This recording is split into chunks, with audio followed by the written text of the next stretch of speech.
오늘 우리에게 주신 하나님의 말씀은 신약 성경 요한복음 11장 11절부터 16절까지의 말씀입니다.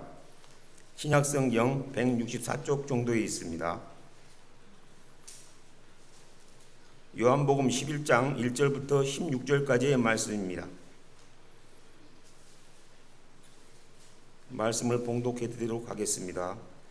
어떤 병자가 있으니 이는 마리아와 그 자매 마르다의 마을 베다니에 사는 나사로라.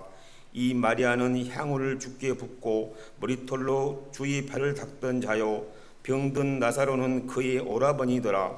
이에 그 너희들이 예수께 사람을 보내어 이르되 주여 보시옵소서, 사랑하시는 자가 병들었나이다 하니 예수께서 들으시고 이르시되 이 병은 죽을 병이 아니라 하나님의 영광을 위하며 하나님의 아들이 이로 말미암아 영광을 받게 하려 함이라 하시더라. 예수께서 본래 마르다와 그 동생과 나사로를 사랑하시더니 나사로가 병들었다 함을 들으시고 그 계시던 곳에 이틀을 더 유하시고 그 후에 제자들에게 이르시되 유대로 다시 가자 하시니 제자들이 말하되 랍비여, 방금도 유대인들이 돌로 치려 하였는데 또 그리러 가시려 하나이까? 예수께서 대답하시되 낮이 12시간이 아니냐? 사람이 낮에 다니면 그 세상의 빛을 보므로 실족하지 아니하고 밤에 다니면 빛이 그 사람 안에 없는 거로 실족하느니라.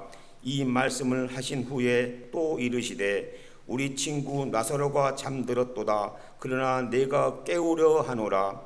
제자들이 이르되 주여 잠들었으면 낫겠나이다 하더라. 예수는 그의 죽음을 가리켜 말씀하신 것이나 그들은 잠들어 쉬는 것을 가리켜 말씀하신 줄 생각하는지라. 이에 예수께서 밝히 이르시되 나사로가 죽었느니라. 내가 거기 있지 아니한 것은 너희가 너희를 위하여 기뻐하노니 이는 너희로 믿게 하려 함이라. 그러나 그에게로 가자 하시니 디두모라고도 하는 도마가 다른 제자들에게 말하되 우리도 주와 함께 죽으러 가자 하니라. 아멘. 이것은 오늘 우리에게 주신 하나님의 말씀입니다. 지난 주일에 우리가 이런 말씀을 나누었죠.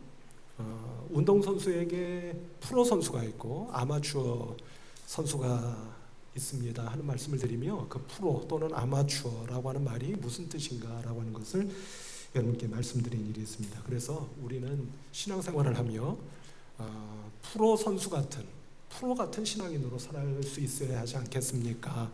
이런 말씀을 드리며 두 가지를 말씀을 드렸죠. 한 주간 더 말씀 기도를 하셨으리라 생각하는데요. 그 두 가지가 무엇이었는지 혹시 기억나십니까? 첫째는 나에게 벌어지는 모든 일들이, 그것이 아무리 기쁜 일이든 슬픈 일이든 좋은 일이든 좋지 않은 일이든 다 하나님의 영광을 위한 것임을 믿는 것, 그것이 프로 같은 신앙인이 아니겠습니까? 라는 말씀을 드렸고요. 두 번째는 그 어렵고 힘든 일들이 힘이 들면 들수록, 어려워지면 어려워질수록 어느 때가 가까웠다? 하나님의 은혜의 시간, 은혜의 때가 가까이 왔음을 믿는 믿음, 그것이 바로 프로와도 같은 신앙인의 모습이 아니겠습니까? 하는 말씀을 드렸습니다. 그래서 지난 주일에는 우리가 본문 말씀의 6절까지를 중점적으로 말씀을 참고했었는데요. 오늘은 동일한 주제를 가지고 나머지 두 가지, 그러니까 세 번째와 네 번째가 되겠습니다만, 이 두 가지가 무엇인가를 우리가 함께 상고하면서 은혜를 받고자 합니다. 먼저 두 번째는, 오늘 말씀의 첫 번째는, 그러니까 전체로 놓고 보면 몇 번째가 되겠습니까? 세 번째가 되겠죠.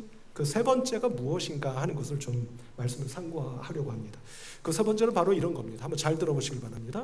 빛이신 예수님 안에 거하며 그 예수님을 따라가며 예수님의 지켜주시는 은혜를 믿는 것, 그것이 프로 신앙인의 세 번째 모습이다, 이렇게 말씀드릴 수가 있겠습니다. 혹시 기억하실 수 있겠습니까? 뭐라고 말씀드렸죠? 빛이신 예수님 안에 내가 거하고 있고 그분을 따라가며 빛이신 예수님께 모든 것을 내어 맡기는 믿음, 지켜주실 것을 믿고 내어 맡기는 믿음, 그것을 제가 여러분께 말씀드린 대로 그대로 외우려고 하지 마시고, 그럼 못 외우세요. 여러분들이 이해되시고 여러분들의 마음에 와 닿으시는 대로 생각하시면 되는 겁니다. 어떻게 다시 한번 해볼 수 있을까요? 빛이신 예수님을 내가 믿고 그 예수님을 따라가며 그 예수님께 모든 것을 내어 맡겨드리는 믿음. 저도 할 때마다 다 다르잖아요. 그러니까 그렇게 여러분들의 머릿속에 마음속에 담아두시고 한 주간 동안 프로 신앙인으로 살아가시면 참 좋겠다 하는 생각이 드는데요. 어쨌든 자, 오늘 본문 말씀을 보시면 7절 말씀을 한번 보실까요? 지난주까지 6절을 보셨다 이렇게 말씀드렸죠. 7절 말씀을 보시면 이렇게 말씀합니다. 그 후에 제자들에게 이르시되 유대로 다시 가자 하시니 이렇게 되어 있습니다. 예수님께서 머무르셨던 그곳에 며칠을 더 지체하셨다고 했었습니까? 이틀을 지체하셨다. 근데 그 후에, 그러니까 이틀이 지난 뒤겠죠. 이틀이 지난 뒤에 예수님께서 제자들에게 뭐라고 하셨다고요? 다시 가자. 다시 유대로 가자. 이렇게 말씀하셨다는 겁니다. 이건 바꿔 말씀드리면 뭐하러 가자는 말씀이시겠습니까? 이제는 때가 됐으니 나사로를 고쳐주러 가자라는 말씀이 될 것입니다. 자, 근데 이 말씀을 듣고 제자들이 뭐라고 반응을 했는지 한번 그 반응을 한번 보실까요? 7절 말씀 한번 보십시다. 같이 한번 읽어볼까요? 시작. 제자들이 말하되 라비여 방금도 유대인들이 돌로 치려 하였는데 또 그리로 가시려 하나이까 이렇게 말씀합니다. 제자들이 혼비백산하는 겁니다. 깜짝 놀라는 거예요. 무척 당황해하고 있죠. 그 이유가 뭐라는 겁니까? 조금 전에도 돌로 우리를 쳐 죽이려고 했는데 그 길을 또 가려고 하십니까? 라고 묻는 겁니다. 이게 무슨 말일까요? 성도님은 이 말씀을 이해할 수 있기 위해서는 10장으로 잠깐 한번 가보실까요? 바로 앞장 10장 한번 가보십시다. 31절로 가보십시다. 31절 찾으셨으면 같이 한번 읽어볼까요? 시작. 유대인들이 다시 돌을 들어 치려 하거늘 이렇게 말씀합니다. 그러니까 이게 무슨 말씀이냐면 10장의 내용이 어떤 내용이냐면요, 예수님이 가시는 곳곳마다 어떤 말씀을 하셨느냐면 아버지 하나님과 나는 하나입니다. 아버지와 나는 같아 라고 말씀을 하신 거예요. 여러분, 이거 유대인들이 받아들일 수 있습니까? 없습니까? 절대로 못 받아들이는 겁니다. 이거는요, 씻을래야 씻을 수 없는 불경죄예요. 신성모독입니다. 하나님을 모욕하는 거예요. 조금 제가 쉽게 말씀드리면 지까짓 게 뭔데 이렇게 되는 거예요. 지까짓 게 뭔데 하나님과 내가 같다고? 당장 돌로 쳐서 죽여야 되는 겁니다. 왜냐하면 유대인의 율법에 의하면 신성모독죄는 돌로 쳐 죽이게 돼 있습니다. 그러니까 유대인들이 돌을 치려고 들었다고 하는 말씀은 유대인들이 요즘 우리가 흔히 하는 말처럼 무슨 분노 조절 장애라든가 무슨 뭐 집단 뭘 린치를 가하려고 한다든 그게 아닌 거예요. 당연히 죽여야 되는 겁니다. 유대인들이 돌을 든 건 정당한 거예요. 그러니까 제자들이 놀라지 않을 수가 없는 거죠. 아니 선생님, 랍비라고 하는 건 선생님이라는 뜻이지 않습니까? 아니 선생님, 좀 전에도 그런 봉변을 당하실 뻔했는데 그 길을 또 가려고 하십니까? 우리는 못 갑니다. 이렇게 이야기하는 것과 똑같은 거다. 이렇게 여러분께 말씀드릴 수가 있는 것이죠. 여기에 대해서 예수님께서 무엇이라고 말씀하셨는지 궁금하지 않을 수가 없습니다. 말씀 가운데 9절, 10절 말씀을 한번 또 보십시다. 같이 한번 읽어보실까요? 시작. 예수께서 대답하시되 낮이 12시간이 아니냐. 사람이 낮에 다니면 이 세상의 빛을 보므로 실족하지 아니하고 밤에 다니면 빛이 그 사람 안에 없는 거로 실족하느니라. 아멘. 이렇게 말씀합니다. 한마디로 말씀을 드리면 이런 말씀 아니겠습니까? 이제 곧이어 제가 또 말씀을 드리기는 하겠습니다만 예수님께서 나는 빛이라는 겁니다. 빛인 나와 함께 그 길을 걸어가면 염려할 것이 있다 없다? 없다 라고 말씀하시는 말씀의 다름이 아닙니다. 이것을 조금 풀어서 말씀을 드려보도록 할까요? 말씀을 한번 보도록 하십시다. 요한복음 1장 4절 말씀을 보시면 빛에 대해서 이런 말씀을 하셔요. 같이 한번 읽어볼까요? 시작. 그 안에 혹시 안 나와 있습니까? 네, 요한복음 1장 4절 부탁드릴게요. 네, 보십시다. 같이 읽어볼까요? 시작. 그 안에 생명이 있었으니 이 생명은 사람의 빛이라. 아멘. 이렇게 말씀하셨습니다. 9절 말씀을 또 읽어볼까요? 1장 9절입니다. 같이 읽어보십니다. 시작. 참빛 곧 세상에 와서 각 사람에게 비추는 빛이 있었나니. 아멘. 이렇게 말씀합니다. 요한복음은 특별히 예수님을 가리켜 빛이라고 말씀하시는 경우가 많이 있죠. 그럼 성도 여러분, 결론이 나오지 않았습니까? 1장 4절과 9절에서 빛 말씀하고 계세요. 이 빛은 누구를 가리키는 겁니까? 예수님을 가리키는. 그런데 더욱 중요한 것은 요한복음 8장 12절의 말씀을 한 절만 더 보도록 하십시다. 같이 한번 읽어볼게요. 시작. 예수께서 또 말씀하여 이르시되 나는 세상의 빛이니 나를 따르는 자는 어둠에 다니지 아니하고 생명의 빛을 얻으리라. 이렇게 말씀하셨습니다. 좀 전에 예수님은 무엇이라고 말씀드렸습니까? 빛이시다. 그러면 이 요한복음 8장 12절의 말씀을 보면 뭘 어떻게 하라는 겁니까? 빛이신 예수님과 함께 길을 걸어가면 너희들은 결단코 어둠에 빠지지 않게 될 것이고 생명의 빛 안에 거하게 될 것이다. 이렇게 말씀하고 계시는 것을 우리가 보게 된다는 말씀입니다. 이 말씀을 가만히 묵상하다가 불현듯 이스라엘 백성들이 출애굽할 때 하나님께서 무슨 기둥과 무슨 기둥으로 이스라엘 백성들을 인도하셨다고 했습니까? 불기둥과 구름기둥. 다 알고 계시죠? 그 가운데 불기둥이 머리를 스치고 지나갔습니다. 불기둥, 바꿔 말하면 빛입니다. 하나님께서 이스라엘 백성들을 결국 무엇으로 인도하셨다는 뜻이 되는 겁니까? 빛으로 인도하셨다는 뜻입니다. 그런데 성도 여러분, 빛의 의미는 그것에만 머무는 것이 아닙니다. 왜냐하면 제가 언젠가 여러분께 두어 번 말씀드린 일이 있습니다만 빛에는 특징이 한 가지 있습니다. 그건 뭐냐면 빛은 언제나 어디서나 온기를 수반합니다. 열기를 수반한다는 말씀이에요. 그래서 모르겠습니다. 요즘은 하도 최첨단 과학사회여서 무슨 LED 등이나 이런 것들은 혹시 어떤지 모르겠습니다만 여러분, 예전에 우리가 보통 쓰던 등은 어떤 등이었죠? 형광등 또는 백열등 뭐 그런 거 아니었습니까? 그럼 그 등을 한참 켜두었어요. 빛을 발하는 등입니다. 근데 그 등을 만져보면 어때요? 뜨거워요. 그러니까 빛에는 특징이 있다고 말씀드렸죠. 어떤 특징인 겁니까? 온기 또는 열기를 수반한다는 겁니다. 불기둥은 단지 이스라엘 백성들을 빛으로 인도하셨다는 뜻만이 아니라 그것만으로도 감사하고 은혜가 넘치는 것이지만 빛에는 무엇이 있다? 온기가 있고 열기가 있습니다. 빛은 뜨거운 거예요. 그래서 이스라엘 백성들이 한밤중에 광야에서 추위가 물밀듯 밀려옵니다. 그때 그 이스라엘 백성들을 하나님께서 무엇으로? 불기둥으로, 빛으로 인도하셨다는 뜻은 빛으로 그들의 길을 인도해 주셨다는 것만이 아니라 한밤중에 견딜래야 견딜 수 없는 그 광야의 추위를 빛, 곧 불기둥, 바꿔 말씀드리면 그 빛이 수반하는 온기와 열기, 뜨거움으로 그 백성들의 추위를 막아주셨다는 뜻이 되는 거예요. 최근에 제가 언론 보도를 한 가지 읽은 일이 있는데요. 아주 인상 깊은 언론 보도였습니다. 무엇이냐면 기사의 제목이 이런 것이었어요. 당신이 강제로 집을 떠나야 한다면 무엇을 가지고 갈 것인가? 라는 제목이었습니다. 당신이 만일 강제로 집을 떠나야 되는 상황이 온다면 무엇을 한 가지 들고 집을 나가겠는가? 라고 하는 것이었습니다. 성도 여러분, 한번 생각해 보십시오. 여러분들이 만일 강제로 집을 나가야 되는 상황이 왔다면 한 가지 뭘 들고 나가시겠습니까? 또 성경이요. 뭐 그러실 수 있죠. 아유, 아멘, 감사합니다. 뭘 들고 나가실까요? 여러 가지 예가 소개되어져 있었습니다. 그 가운데 한 가지 아주 인상 깊은 게 있었습니다. 저기 미얀마, 동남아에 가면 미얀마라는 나라가 있죠. 옛날에 무슨 나라예요?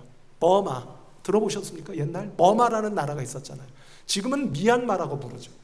이 미얀마에 사는 소수민족의 한 여인입니다. 이 여인이 손에 뭘 들고 있었느냐면 태양광 전기판이 들려 있었습니다. 태양광 전기판. 뭐죠? 태양열을 지별시킬 수 있는 판이 있잖아요. 그거를 들고 있었어요. 그 이유를 물었습니다. 그 여인은 난민이에요. 여러 가지 전투와 전쟁 때문에 집을 쫓겨난 그런 여인이라는 말씀입니다. 그 여인이 이렇게 대답했습니다. 한번 들어보십시오. 밤이면 불빛이 있어야 기도도 하고 요리도 할 수 있어서 태양광이 중요합니다. 그리고 불이 켜져 있으면 더 안전하다고 느껴집니다. 이게 그 여인의 대답이었습니다. 바꿔 말씀드리면 우리 사람에게 빛은 언제나 어디서나 필요하다는 겁니다. 필요할 뿐만 아니라 빛이 있는 그곳에서는 내가 보호받고 있다는 느낌을 갖게 된다는 것입니다. 성도 여러분, 앞서 예수님은 우리의 무엇이라고 말씀드렸습니까? 우리의 빛이십니다. 우리의 갈 길을 비춰주시고, 우리가 외롭고 쓸쓸하고 추워 떨고 있을 때 빛이 가지고 있는 무엇으로? 온기와 열기로 우리를 덮여주시고 지켜주시고 보호해 주시는 생명의 빛이십니다. 금주 한 주간 지난 주일과 연속하여 말씀을 드리고 있습니다만 프로 신앙인답게 사셔서 빛이신 예수님을 따라 그 예수님께 나의 모든 것을 믿고 맡겨드리는, 그래서 빛이신 주님께서 우리를 인도해 주시고 나를 보호해 주시며 지켜주시는 놀라운 그분의 손길을 한 주간 언제나 어느 곳에서나 다 맛보고 누리고 경험하실 수 있는 복된 우리 성도 여러분들 모두가 되시기를 주님의 이름으로 축복합니다. 자, 두 번째요, 전체로 놓고 보면 네 번째가 되는 프로신앙인의 모습은 과연 어떤 모습일까 하는 것을 마지막으로 상고해 보고자 합니다. 그것은 바로 우리가 앞서 주보에서 알려드리는 말씀에서 금주의 말씀 기도문으로 여러분들이 이미 함께 나누신 것으로 생각이 됩니다만, 한마디로 말씀을 드리면 바로 이런 것입니다. 도무지 믿을 수 없는 것을 믿을 수 없는 때에 믿는 신앙입니다. 자, 어떤 신앙인이라고요? 도저히 믿을 수 없는 것을 믿을 수 없는 때에 믿는 신앙인. 그 신앙인이 진짜 신앙인이요, 참 신앙인이며 프로 같은 신앙인이 아니겠느냐, 이렇게 말씀을 드리고자 하는 것입니다.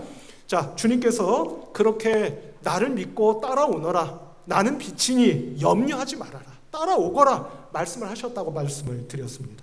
이어지는 말씀을 보면 이렇게 말씀하고 있는 것을 우리가 보게 되는데요, 11절의 말씀을 한번 보십시다. 주님께서 나사로가 어떤 상태인지를 다 알고 계시는데요, 11절 말씀, 이 말씀을 하신 후에 또 이르시되 우리 친구 나사로가 잠들었도다, 그러나 내가 깨우러 가노라, 이렇게 말씀하셔요. 14절 말씀을 한번 볼까요? 자, 이 말씀을 같이 한번 읽어보십시다. 시작. 이에 예수께서 밝히 이르시되 나사로가 죽었느니라, 이렇게 말씀하십니다. 그러니까 11절에서는 주님께서 나사로가 잠들었다고 말씀하셨지만 14절로 가면 주님은 알고 계시는 겁니다. 뭘 알고 계시는 겁니까? 나사로가 병들어 있는 것이 아니라 이미 죽었다고 하는 것을 알고 계시는 거예요. 제자들은 주님께서 잠들었다고, 깨우러 가신다고 하시니 이게 무슨 말씀일까 알아듣지 못하고 있었죠. 그러나 주님은 모든 사건의 맥락을 다 꿰뚫어 보고 계셨습니다. 말씀은 우리 친구 나사로가 잠들었다, 깨우러 가자 말씀하셨지만 주님께서는 이미 나사로가 죽었다고 하는 것을 모르시는 것이 아니라고 하는 것을 이 말씀을 통해 우리가 알 수가 있다 하는 거죠. 그리고 이어서 이렇게 말씀하십니다. 15절 말씀 같이 한번 읽어볼까요? 시작. 내가 거기 있지 아니한 것을 너희를 위하여 기뻐하노니 이는 너희로 믿게 하려 함이라. 그러나 그에게로 가자 하시니. 아멘. 이렇게 말씀하고 계십니다. 자, 성도 여러분, 주님께서 이렇게 말씀하고 계시죠. 내가 거기 있지 않는 것을 기뻐한다. 거기는 어디입니까? 나사로가 죽은 그곳입니다. 그러니까 가면 누이가 되는 마르다와 마리아가 함께 있을 것이고 그들이 함께 모여 살고 있는 베다니 마을, 그곳을 가리키는 것입니다. 내가 그곳에 함께 있지 않았던 것을 내가 기뻐한다는 겁니다. 그 이유가 무엇이라고 말씀하십니까? 그것은 바로 너희로 믿게 하려 함이라. 이렇게 말씀하셔요. 여기서 믿게 하려 함이라라고 하는 말씀을 조금만 풀어서 말씀을 드리면 이렇게 말씀드릴 수 있지 않을까 싶습니다. 너희가 믿음의 눈이 열려질 수 있기 위해서 내가 그렇게 한 것이다 라는 말씀으로 풀어 말씀을 드릴 수 있겠다 하는 것입니다. 자, 무슨 뜻이 되는 것이라고요? 믿게 하려 함이라. 이것을 어떻게 풀어볼 수가 있겠다고요? 너희들의 믿음의 눈을 열어주기 위함이다 라고 말씀하고 계신다 하는 것입니다. 자, 이 말씀은 우리가 얼핏 딱 이 말씀만 읽어서는 도무지 무슨 말씀인지 이해하기가 사실 쉽지가 않은 말씀이다 라고 말씀드릴 수가 있겠습니다. 해서 우리가 참고로 오늘 본문 말씀은 아닙니다만 바로 뒤에 이어지는 20절로 21절, 22절 세 절의 말씀을 조금 보실 필요가 있겠다 싶습니다. 제가 한번 읽어보도록 할 텐데요. 여러분들 눈으로 한번 따라와 주시기 바랍니다. 예수님이 베다니에 들어가신 겁니다. 자, 그때 20절 마르다는 예수께서 오신다는 말을 듣고 곧 나가 맞이하되 마리아는 집에 앉았더라. 마르다가 예수께 여짜오되 주께서 여기 계셨더라면 내 오라버니가 죽지 아니하였겠나이다. 그러나 나는 이제라도 주께서 무엇이든지 하나님께서 구하시는 것을 하나님이 주실 줄을 아나이다. 아멘. 이렇게 말씀합니다. 자, 성도 여러분, 주님께서 베다니 마을로 들어가셨습니다. 나사로가 죽은 현장을 찾아가신 겁니다. 그때 마르다가 예수님을 맞이했다 이렇게 말씀하죠. 마르다가 뭐라고 이야기를 했답니까? 예수님께 이렇게 말을 했다고 하죠. 주께서 여기 계셨으면 이렇게 되는 거죠. 주님께서 여기 함께 계셨더라면 어떻게 됐을 거라고요? 우리의 오라버니 되는 나사로가 죽지 않았을 겁니다 라고 말하고 있는 것을 보게 됩니다. 성도 여러분, 이 믿음 어떻습니까? 대단합니까? 대단치 않으십니까? 어떻게 생각이 되세요? 전 솔직히 말씀드려서 마르다의 믿음이 정말 대단하다 이런 생각이 들어요. 왜 그렇죠? 우리가 알고 있죠. 나사로는 상태가 어떠하다고 지난주에 말씀드렸습니까? 병들어 있다고만 되어 있지만 그 뜻은 어떤 뜻이라고 했습니까? 죽음을 향해 서 있습니다라는 뜻이라고 제가 말씀드렸어요. 따라서 그 상태가 위중하다, 위중하지 않다. 상당히 위중하다. 우리가 보통 말하는 위독한 상태였다라고 말씀드릴 수 있다고 말씀을 드렸습니다. 그런데도 불구하고 마르다는 뭐라고 말했다고요? 주님께서 여기 함께 계시기만 하셨더라면 오라비 나사로가 죽지 않았을 겁니다. 그러고 보니 믿음이 대단합니까? 대단하지 않습니까? 대단합니다. 그런데 오늘 주님께서는 우리에게 이렇게 말씀하시는 겁니다. 내가 너희들에게 믿게 하기 위하여, 바꿔 말하면 믿음의 눈을 열어주기 위하여 내가 이곳에 머물렀었던 것이다 라고 말씀하시는 참뜻은 무엇이냐면, 마르다의 믿음도 대단한 믿음이지만 주님께서 오늘 우리에게 이 말씀을 통하여 너희에게 이런 믿음이 있기를 내가 원하노라 라며 말씀하시는 믿음은 어떤 믿음이냐면, 주님이 함께 계셨더라면 내 오라비가 죽지 않았겠습니다 라는 믿음도 놀라운 믿음이고 대단한 믿음인 것을 우리가 인정하지만, 주님께서 우리에게 기대하시고 우리가 그 믿음을 갖기를 원하시는 믿음은 다른 것이 아니라, 설사 나사로가 죽었다 할지라도 우리 주님께서는 죽은 자까지도 다시 살려주실 수 있는 주님이신 것을 제가 믿습니다 라는 믿음이라는 것을 우리 성도 여러분들이 꼭 믿으시기를 우리 주님 예수 그리스도의 이름으로 축복합니다. 왜냐하면 예수님 한 분이야말로 죽음을 딛고 다시 살아나신 우리의 영원한 구원자요 주님이신 것을 우리가 알고 있고 믿고 있기 때문입니다. 마가복음 9장에 보면 이런 기사가 기록되어 있는 걸 보게 됩니다. 한 아버지가 아이가 귀신 들렸습니다. 그래서 예수님께 찾아와 고쳐달라고 요청했습니다. 그때 그가 예수님께 이렇게 말했습니다. 원하신다면 내 아이를 고쳐주시기를 원합니다 라고 말씀드렸어요. 그때 주님께서 뭐라고 대답하셨습니까? 주님께서 뭐라고 대답하셨습니까?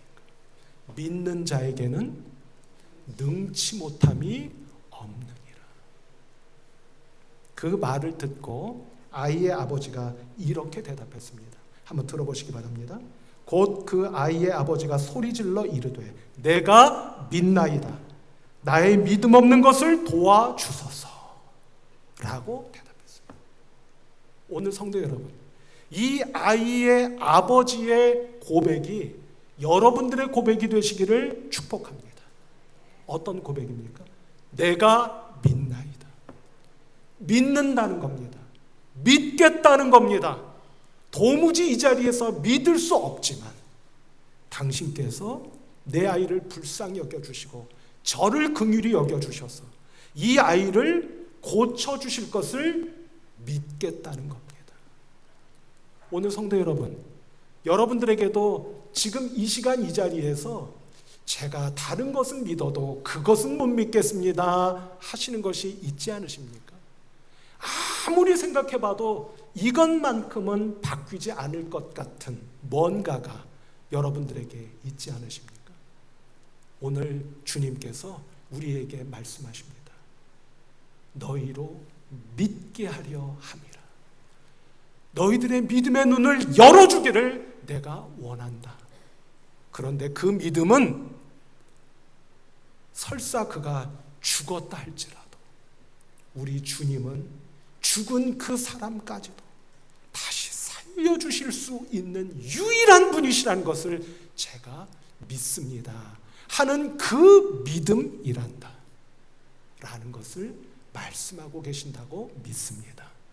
사랑하는 성도 여러분, 이제 막 말씀드렸던 것처럼 도무지 믿을 수 없겠고 믿어지지 않는 것이 우리에게 다 있지만 오늘 주님께서 우리에게 말씀하시는 바, 참 신앙인은, 진짜 프로 같은 신앙인은 바로 이런 사람들이라고 하는 것을 말씀해 주셨기에 빛이신 주님을 한 주간 따라가며 당신께 믿음으로 모든 것을 맡겨드리겠습니다. 당신께서는 죽은 사람까지도 살려주실 수 있는 생명의 주님이심을 제가 믿기를 원합니다 라는 믿음이 금주 한 주간 저와 여러분들의 머릿속과 마음속과 더 나아가 우리의 영을 완전히 사로잡아 주셔서 한 주간 절망스럽고 낙심스럽고 상심이 되는 일이 있다 할지라도 그 가운데서조차도 생명의 빛이신 예수 그리스도를 바라보며 여러분과 저의 마음속에 믿음이 충만해질 수 있는 복된 이 한 주간 되시고 그 믿음을 통해 주님께서 도우심과 사랑의 손길을 뻗쳐주셔서 병든 자를 고쳐주시고 힘들어하는 자에게 새 힘을 불어넣어 주시며 삶의 나락으로 떨어질 것만 같은 성도 여러분들의 삶의 상황 속에서도 여러분들을 결코 나락으로 떨어지지 아니하도록 붙들어 주시고 붙잡아 주시는 놀라운 주님의 은혜의 손길이 여러분들에게 다 임하시게 될 줄로 믿습니다. 그런 은혜가 우리 모두에게 넘쳐나시는 복된 한 주간 되시기를 주님의 이름으로 축복합니다. 기도하십시오. 하나님 아버지 감사합니다. 눈을 감고 기도합니다. 그러나 저의 눈앞에 성도님들의 눈앞에 빛이 보여지게 하여 주시옵소서. 빛이신 예수님이 보여지게 하여 주옵소서. 그 예수님을 따라가게 하시고 그 예수님께 모든 것을 믿음으로 내어 맡기는 참 신앙인들 되게 하여 주옵소서. 빛이신 주님은 생명의 빛이시기에 죽음까지도 딛고 일어서신 부활의 구원자이신 줄로 믿사오니 지금 우리 성도님들 각자에게 이 모양 저 모양의 어렵고 힘든 일들이 많이 있을 겁니다. 그러나 주님, 부활의 주님께서는 그 어떤 일이든지 저희들을 절망과 나라 끝에서까지라도 붙들어 주시고 건져 주시며 꺼내 주실 수 있는 유일하신 우리의 주님이심을 믿는 참 신앙인들 되게 하여 주시옵소서. 이 믿음으로 한 주간 살아갈 때 저희들을 어떤 상황, 어떤 형편, 어떤 조건 속에서도 반드시 꺼내 주시고 구원해 주시며 은혜 베풀어 주시고 복 내려 주시는 당신의 손길을 경험하게 될 줄로 믿습니다. 그 은혜를 다 맛보고 체험하는 복된 성도들 되게 하여 주시옵소서. 예수 그리스도의 이름으로 간절히 기도하옵나이다. 아멘.